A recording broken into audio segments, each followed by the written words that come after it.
the Fenway Rundown, taking you inside the Red Sox clubhouse with the latest news and analysis from Chris Cotillo. Something nobody talks about at all. No backsliding from anybody who was really good last year. And Sean McAdam. The team has the arrow pointed up in terms of competing in the near future. It's the Fenway Rundown, brought to you by MassLive.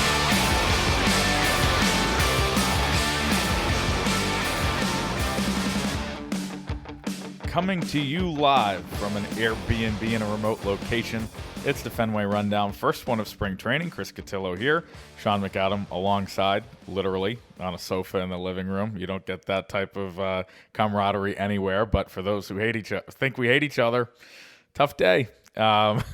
So we're not 100% sure that we were going to do this podcast today, but the Red Sox make a pretty sizable trade this morning. Of course, I was in the air. Sean was on the ground along with Chris Smith. We have team coverage on the site, as always. The Red Sox have acquired not Isaac Paredes, not Matt Shaw, not Nico Horner, not Ketel Marte, but Caleb Durbin, an infielder, a very short one from the Brewers. It's a 6-player trade. They also get 2 other kind of utility infielders, and the package going out is Kyle Harrison, David Hamilton, and Shane Drowan. I will give you this, Sean. It's all about opportunity cost with this deal. They gave up a meh package, and they got maybe not the sexiest player on the board. I think it's clear that Breslow did not want to pay the early Tolley, Duran, Abreu, Meyer pick-and-choose package for Marte or for Paredes, especially at this stage. And you get what you pay for. Durban, I think, has a chance to be pretty good. He does not have the track record of some of those guys. And here we are with a pretty complete roster as we arrive here in Southwest Florida. Yeah, I would say a modest upgrade for the Red Sox wherever he ends up. Could be second base, could be third. Both Alex Cora and Craig Breslow today noting that they will determine where Durban is going to play after some time to evaluate how things fit here. There's got to be somebody who has to be comfortable with Trevor Story as the double play combination. Got to be somebody who can turn the double play. Both have played second base. Durbin played almost exclusively third in his rookie season with the Brewers in 2025, but he played a lot of second base in the minor leagues, and we know that Marcelo Meyer, though a natural shortstop, has played both second and third, even both in the big league. So they'll figure that out one way or the other. To me, Chris, they didn't give up a whole lot here. I like Kyle Harrison. I think he could be a back-end starter. And as a lefty, there's always some value there in particular. But David Hamilton is who he is. He is a glove-first base stealer, but not much else. Offensively, very limited. And Shane Drowan is 27 years old and hasn't gotten to the big leagues. Doesn't mean that there aren't guys who have arrived after that and had a decent career. But to me, he's kind of a 4A up and down kind of guy. So when you look at the acquisition of somebody who can be an everyday player in the infield, plus you didn't mention a comp pick from a comp B pick, which is after the first round, then you're getting real value back. So to me, they got a decent amount back and didn't give up a whole lot. Yeah, and to me, again, I think it is Durbin a world beater or an automatic all-star or a guy who fixes all the holes on the roster? No, but the pluses are that, he had a pretty good year last year and he can defend, and which is something they were looking for. Bat to ball, something they were looking for. He's really good with that. A very minuscule strikeout rate. And I think, the big thing which you focused on today in a lot of your coverage is the control. A guy who just was a rookie, played his first full season in the big leagues, debuted and played the whole year in Milwaukee after getting traded by the Yankees for Devin Williams, and a guy that, you have 5 years left of. And that is no small thing. You talk about, they have 2 and an option for Wilson Contreras. They have 1 year of Sonny Gray straight up. They have 2 years of Johan Oviedo. They would have had 2 years of Isaac Paredes. This is the type of thing where, if Durbin's really good, he could be a piece of your infield for, 4 or 5 years moving forward. He's 25. He could be a piece of this young core. And, honestly, you don't see players in that bucket moved very often.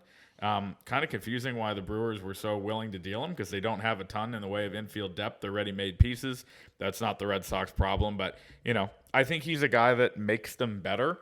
And in a vacuum, I really like the trade. I think Harrison was 10th at best on your depth chart of starters. I think David Hamilton, especially with Kiner Falefa, as we talked about the other day in the mix, is a guy who, probably is going to see a lot of time at AAA. He is what he is at this point. Goes back to the organization that drafted him, and Drowan even further down that list. So I think they win this trade. I think, you have a point here, but there's stuff to talk about when it comes to the bigger picture of how the offseason unfolded. Yeah, and I think what Milwaukee's main focus is they always have to replace pitching that gets too expensive for them, right? They had Corbin Burns on the market a couple of springs ago, dealt him to Baltimore, and just last month they end up trading away Freddie Peralta with a year remaining. So they're always looking to replenish the pitching staff. These two teams made a trade last April. Quinn Priester goes to Milwaukee, and now they match up again. So there's something there between Matt Arnold and Craig Breslow where they're able to get deals done. But the Brewers, it's opportunity to replenish the pitching pipeline, because when guys get closer to free agency, Milwaukee usually can't afford to retain them. So they have to deal them with a year or two left, get what they can, and start all over again. And Harrison, and to a lesser extent, Drowan, are part of that equation. And I think when you look at the entire offseason, 2 points, and could there be a reliever added, some minor league deals? Yeah, but I think you look at it and the work mostly is done, barring something surprising, whether they get a team that matches a really high bar for an outfield or whatever. 90% of their work came through trades. I know Ranger Suarez was a big addition, so maybe 90 is too high. And Kiner Falefa is a free agent as well. But, you look at, to me, the trades that they made, who's the best player they dealt is a pretty good question to be asked right now. Nobody today, probably. Perales goes in that weird prospect trade. Maybe it's him. Is it the password in the Oviedo trade? Is it Dobbins? Is it Fajardo down the line? Is it David Sandlin, Brandon Clark? You've dealt a ton of guys from that second tier of prospects, but from your young guys and your top chips, you keep Duran, you keep Abreu, you keep Early and Tolley, which I think was very important to them, unless they could get a real stud. You keep Meyer. Campbell, of course, is in kind of a different bucket. Anthony was untouchable, but you get the sense of what I'm trying to say is they dealt packages of 2, 3, 4 guys and not their blue chip, really talented. And I've been saying, as a pretty obvious take, it's all about making sure that you keep the right guys and deal the right guys. Someone that they've dealt is going to turn into a pretty good big leaguer, whether it be Sandlin or Harrison or Dobbins or Fitz. One of those guys is probably going to be a pretty good starter. We just saw it with Priester already. But, they're convicted that they wanted to keep their guys, and they made the trades they should. The question I would ask is the pivot from Bregman, now that we see the complete picture, that is Suarez and Durbin and Isaiah Kiner Falefa, is that a good enough? If it's a very creative pivot, is it a good enough pivot? Because to me, I think it leaves the roster really short offensively. Yeah, they did pivot not only individually, but really sort of philosophically, where it became all about run prevention, where you deepen the rotation with adding a guy like Suarez, and you go out and get 2 players, Kiner Falefa, one as a free agent, and Durbin as part of a trade, who are both plus defenders at their respective positions. They're going to improve the infield defense, and that's something they had to address. But it does, as you point out, get back to what was identified as the 2 big offseason needs last early October after the appearance in the division series against, the wild card round against the Yankees, where they said, we need somebody who can be a top of the rotation starter. They went out and got Sonny Gray and Ranger Suarez, both kind of either 2 or number 2 or number 3 starter to be part of that rotation. And they got guys that can help them in the infield and catch the ball and convert balls in play into outs, which kind of goes hand in hand. If you're going to invest in the pitching staff, you better have people who can make plays behind them. But it doesn't, as you just mentioned, it doesn't address the power need. And you look at this roster and ask yourself, okay, who's going to hit 25 or more homers for you? My guess is Wilson Contreras will, playing more full-time and more acclimated at his position in his second season as a converted catcher at first base. You can count on 25 there. I think you can count on 25 from Wilyer Abreu, assuming he's going to be healthier than he has been each of the last 2 years. Maybe you can say Roman Anthony, although that is obviously a big jump for somebody who played 60 games last year, or 70 games. Is anybody on that roster guaranteed to hit you 30?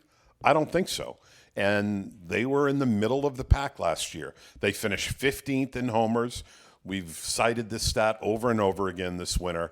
In 27 innings in the postseason, they hit 1 home run. It was a solo homer in a hitter's ballpark. And you can look at the record of teams who out-homer their opponents in the postseason. You can look at all kinds of factors. It's very difficult to go very far in the postseason unless you have people who can hit the ball out. And right now, frankly, they don't have enough of those guys. That hasn't changed since the end of 25. Yeah, and I think when you look at it, I think it's just a lot of projecting, right? Like, okay, you need Wilyer Abreu to be able to hit lefties and not get hurt, and you need Roman Anthony to have the power that didn't come, and you need Contreras to do something he hasn't done, and you need Durbin to, because he pulls the ball in the air. Like, all those things are there, but you're counting on a lot of we think instead of we know, and that to me is scary. And the other point, I tweeted this today, I don't know, does Jim get mad when we tweet things before we say them on the pod, or is it just when we talk on the phone? I tweeted this today, and like, this run prevention thing and building the team and this likeness and that identity and all that stuff makes sense. And is it the most, common Red Sox team way of doing things with where they play? No.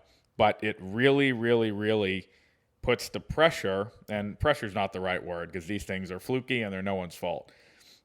It puts the onus and a great deal of pressure, really, on these top starters, or really the rotation as a whole, not to get hurt.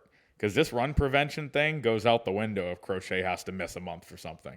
This run prevention thing goes out the window if Garrett Whitlock and Aroldis Chapman are not as good as they were last year, which is a huge ask, right? I don't think anybody is expecting Chapman to be what he was last year, almost because it's nearly impossible to be that perfect. So, this is, with the way pitching injuries are, to build a team this way is risky for that reason, where Suarez is a guy who's dealt with injuries. Sonny Gray's 36, 37, early and Tolley with big innings bumps. You just never know. Crawford and Sandoval coming off injury. I think they're well insulated. They have 9 of those guys, right? But, 3 of them go down, and, one of them goes down for an extended period, and they're singing a different tune. And, relievers get hurt in the middle of the game, gets wonky. You see this every year. Pitching staffs get decimated around the league. Alex Cora talking today about feeling like they can win a lot of games scoring 3 or 4 runs.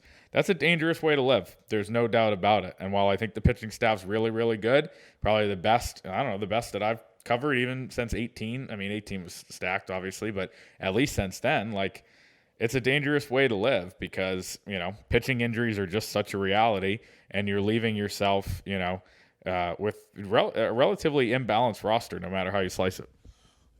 They have to figure out a way to get more than 500 innings from Crochet, Gray, and Suarez.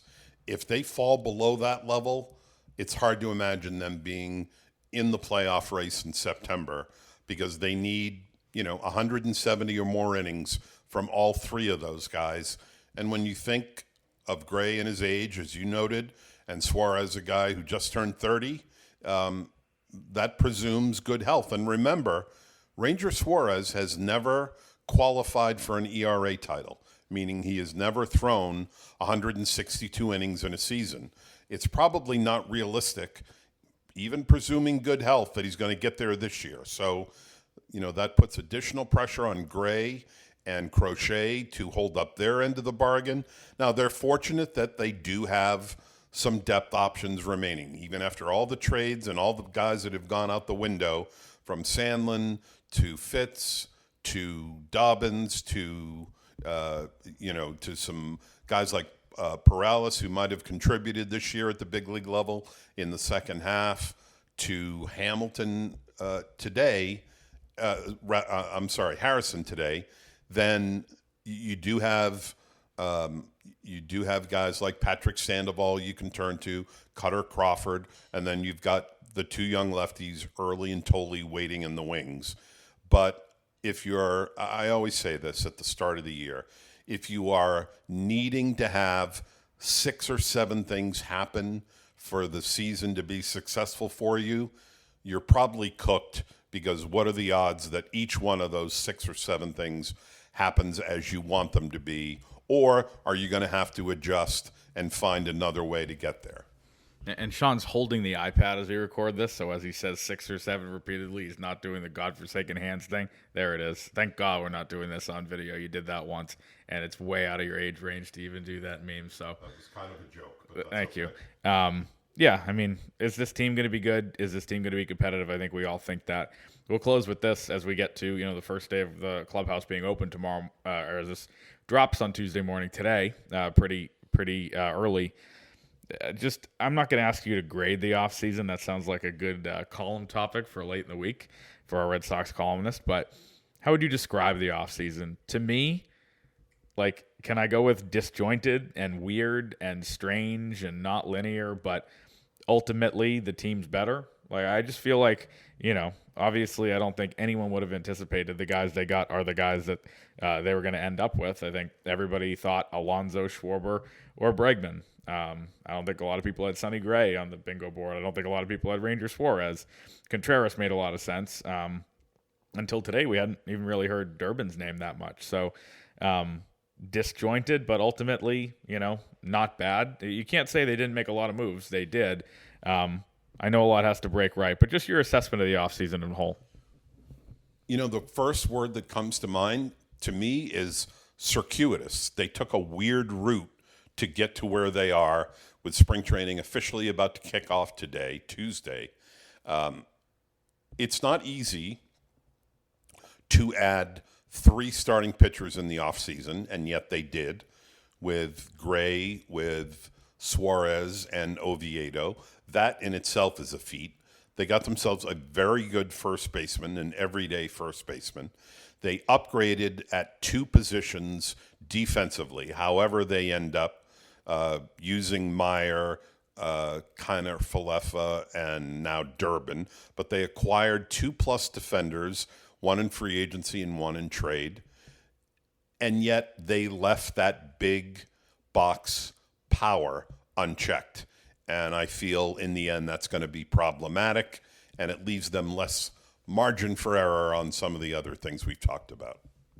And I think, as we talked about, we had a week here where, basically creation in my mind's eye, that Eugenio Suarez stuff. But, would you, if you're the Red Sox, rather have Suarez or Durbin and Kiner Falefa? I mean, think about polar opposite players. I mean, Durban, 11 homers last year, not without power, and they think there'll be more. But, the strikeout rate difference was what? 20% difference between the two guys. It's clear, with the defensive floor and the bat to ball, that's the type of guy they wanted. Obviously, 5 years of a 25-year-old versus 1 year of a 33, 34-year-old too, all plays in there. So definitely an interesting day to start camp here in Fort Myers. Not going to promise daily shows, but as needed, I think is a good way to put it. It's the Fenway Rundown, Part 1 from Fort Myers.